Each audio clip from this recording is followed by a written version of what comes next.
Hello, everyone.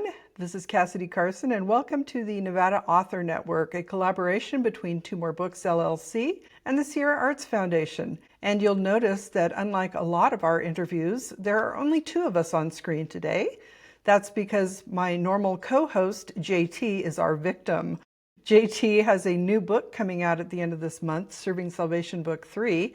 He's also a proud member of the Sierra Arts Foundation who has books in the Depot Gallery bookstore, so he is a candidate for the Nevada Author Network. So welcome, JT. And thank you, CC. It's nice to be here with you. I haven't seen you in so long. Yeah, it was like 5 minutes ago. Anyway. So now why don't you tell us a little bit more about yourself and what you've been up to, JT? Well, thank you, CC. Let's go ahead and do that. Sorry, folks. This is so silly. We've been married for like forever. And so it's like to do this for us is kind of fun, but it's also kind of silly for us. But anyway, I'm JT Hume. I've been a writer for a while. I've been a published writer for a while and just having fun. Got into the writing thing because it's kind of the family thing to do. I'm descended from, people with English degrees. So it seems like it kind of follows that. And unfortunately for our descendants, they've seemed to be bitten by the bug too. So the tradition carries on. I'm in addition to be a very happily married person to CC. Did I say that right? Of course you did. Thank you. I am an Air Force veteran. I am retired from public service with the state of Nevada, and I have written several books, which you can find on our website at www.carsonhume.com. So you mentioned that you are descended from people with an English degree, your grandparents, but also your grandfather had a law degree, and his poetry was a little bit legal related. Do you feel like any of that legal knowledge kind of trickled down to you also, or was it just the writing part? Well, late in life, I realized that words are fun. And so that's probably why I got in the writing business. But they're really, really fun in their tools and their scalpels in the legal profession. And I kind of wished, if I had to do it all over again, maybe I would have gone to law school, but that wasn't the case. Not having the maturity or the discipline when I was that age to succeed at law school. But being precise and verbose in prose is probably something that I got handed down to me. So I'm hoping that is expressed in my writing. And you are also very good at writing characters. The characters in your books, for example, Sheriff in Nevada, Sheriff Maggie Doan, a lot of people really enjoy those books and they enjoy the character of Maggie. Now, I do know someone that I used to work with read this book and she was a little hesitant to get started on it because she was afraid that a man writing a female character wouldn't be, it would be more of what the stereotypical man writing a woman would be. So how do you feel that you've gotten so good at writing strong female characters? Well, the old joke in the profession, which is not what I did, but the old joke in the profession of writing is you just write it, the quote-unquote normal way with men, and then you just switch the genders. But I don't do that.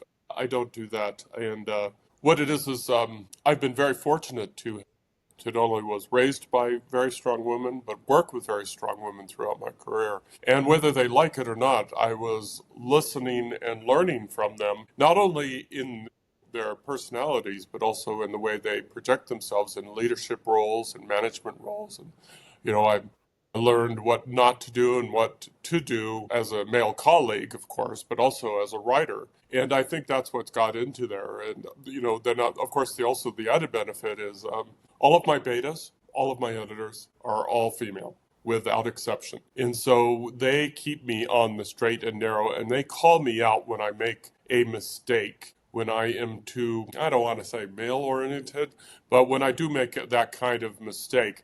When they say something like a woman would never think that, then it's like, whoa, that part of the book is gone. No questions asked. So do you feel like maybe you've internalized maybe a feminine mindset while you're writing these characters? I think it's more a respectful mindset. I have read other male authors presenting female characters, and there is weaknesses in how they do that, and they let themselves sometimes, I don't want to say bleed into the character, but they don't fully respect the character as a woman. So that's what I do. I may in fact go over, maybe I overcompensate, which is possible on that. But like I said, if I don't feel good about it, and if my betas don't feel good about it, if my editors don't feel good about the way that I'm representing a woman, then it comes out of the book ASAP. No questions asked. So now that you are working through some of the books that you had already written, you had quite a few kind of in your backlog, and you are working on a third Maggie book, which will be coming out soon.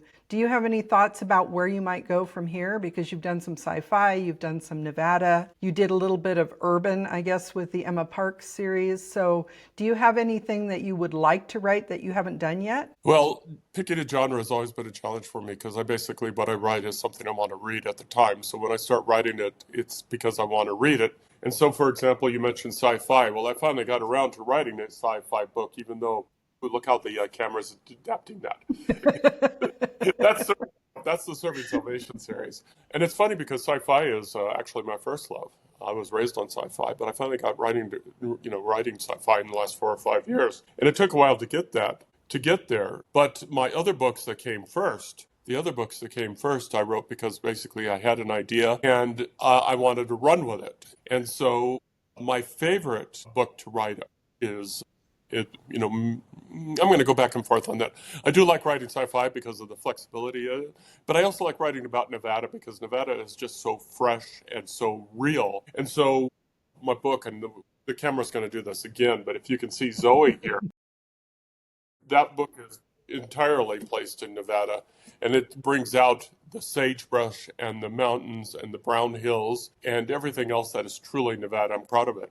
And so, if I had to pick a genre, it would probably be Nevada. If I had to, with a little bit of sci-fi in it. Did that answer your question? Yes, it did. Actually, Zoe, now that you mentioned it, does have a tiny trace maybe of sci-fi because there is the Mm-hmm. kind of the alien aspect where your main character has an encounter, but there are not aliens in the But it's book, really obviously. it just starts the events. It Right. really focuses mostly on rural Nevada, life in rural Nevada, which is the joke is welcome to rural Nevada. Set your watch back 30 years, which is not wrong. But it also there's a lot to love about rural Nevada in that the people are as honest as the day is long. They're real. They are people of the land. I think one stereotype about Nevada that it is a desert needs a little adjusting because there's a lot of farming and a lot of ranching in Nevada. And this book, Zoe, respects that. There's just a lot of small town honesty, small town life, small town love in Zoe, which I tried to represent, and I hope I did well. Well, I think you did. I really enjoyed that book. So, since you are so fond of Nevada, are you thinking at any point you might write any nonfiction about Nevada? Well, if I do, I'm fortunate to live with a Nevada, pseudo historian who can guide me on that because my partner in crime and soulmate, CC, being a retired archivist with the state of Nevada, if I have a question about Nevada, she may not be able to answer, but she could tell me where to go, as she tells me where to go every day.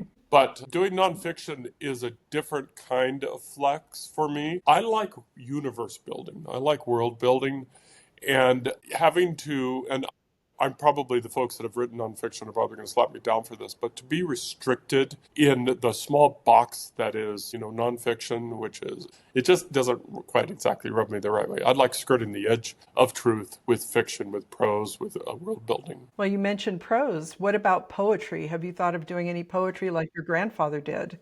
Poetry is hard. Poetry is really, really hard. I like the freedom to express feelings, emotions, events in paragraphs, and probably I overdo it. Whereas the poets who have my respect, I have a world of respect for them. We, in fact, interviewed a poet recently with the Nevada Author Network. They expressed their view of the world in short phrases, iambic pentameter, things like that. And I have a world of respect for them for doing that. I've tried it. It's hard. It's gosh darn near impossible for me to do it because obviously I like to talk on and on and on. And you have a lot of interesting things to say. And I have used A lot of words to say it. So you have more books coming out. You have some books, I'm sure, in your head. I know that you have some ideas set aside in a folder and maybe aren't too sure where you're going to go with those right now. So what do you think is next in the pipeline for J.T. Hume? Well, there is the prequel to the Serving Salvation universe called Finding Salvation, which is three novellas which are in the progress of being released. The first one, Finding Salvation Part 1, is already out there and gotten some very nice reviews. And I've got Part 2 sitting in my queue from my editor, Tara Case.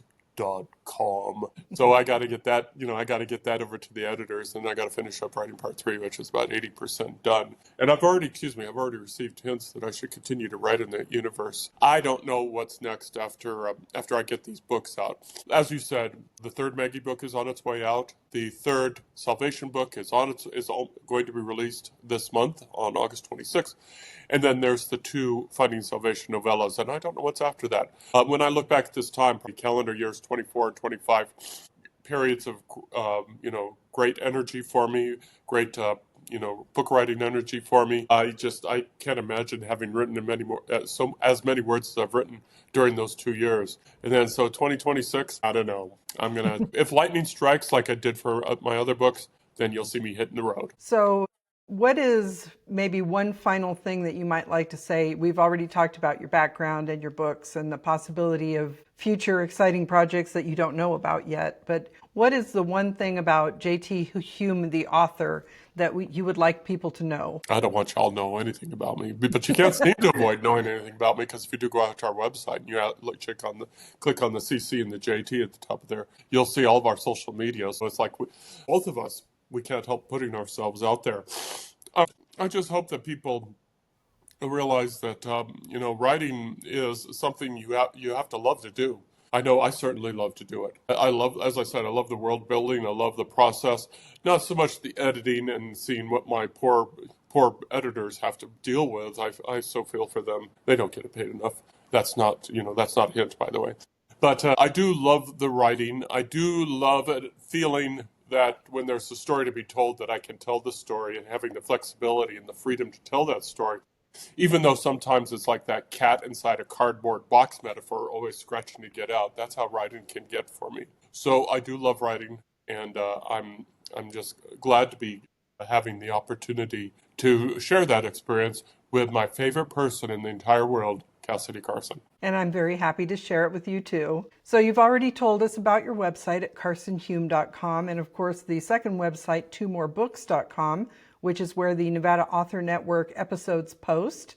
And obviously carsonhume.com includes all the links to your social media and links to all of your books. So thank you for being here today, JT. It was a pleasure to talk to you, because we never do that.